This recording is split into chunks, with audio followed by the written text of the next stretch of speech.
You're now watching Showbiz Now, your daily showbiz update.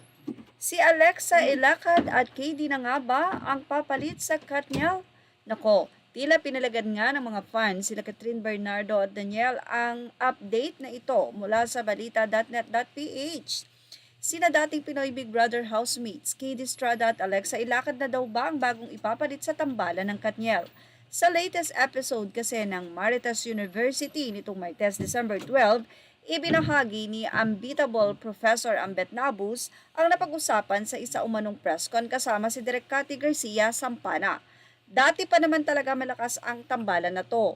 So maraming nagtatanong at naku-curious, so Direk Cathy, since ikaw din ba ang nanay-nanay nitong dalawang to na talagang parehong mabait, anong masasabi mo? Kwento pa ni Ambet. Taas describe naman niya na si Alexa talagang matagal na, bata pa, artista na.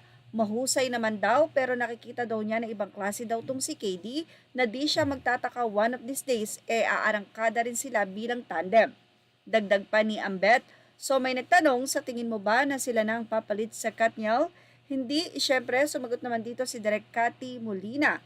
Although sinabi niya na may bagong o may ibang proyekto na supposedly para sa Katniel na parang sa kanila ibibigay. Hindi naman ito nakakapagtaka dahil noong nakaraang taon ay ginawaran sina KD at Alexa bilang Asia's most promising love team for 2022. Pero sana lang, sabi ng co-host niyang si Rose Garcia, huwag sanang magaya ang KD-Lex sa kinathantungan ng 11 taong relasyon ng Katniel.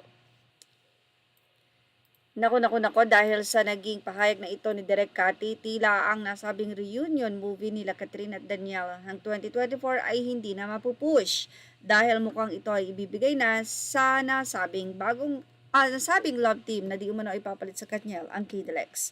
Well, ano ang masisay dito ng mga netizen?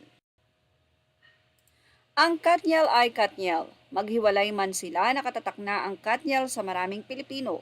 Wala pang love team ang makakahigit o pantay sa kanila. At ang Kidelex ay Kidelex din. Nagsisimula pa lang sila. Lahat may kanya-kanyang panahon. Unti-unti na silang sumisikat dahil sadya namang magaling si Alexa Ilacad at si KD ay pinaghuhusayan din niya ang karir niya na ginagabayan ni Alexa sa pag-arte. Huwag niyong ikumpara ang Katniel at Kidlex. May sari-sarili silang talento at husay. I love Kidlex and lalo na ang Katniel since 2012. Iba naman ang ilang netizen at sabi nila mas mainam pa raw ang Don Bell, mas okay pa. Wala pa naman daw napapatunayan ang love team na Kidlex. Say pa ng isang netizen, no offense sa Kidlex fans ha, but no, not today, more exposures pa. Magaling naman sila umarte at very talented kaso wala pa sila sa kalingkingan na nagawa ng Katniel even sa Jadine at Liz Quen. Sometimes lang naman ha, I feel like binubuhat ni Alexa si KD. Again, sometimes lang, unlike kay Katniel, na they shine on their own, just my observation only. At yan ang ating Showbiz Snap update. Images are all credit to the rightful owners and thank you for watching Showbiz Snap.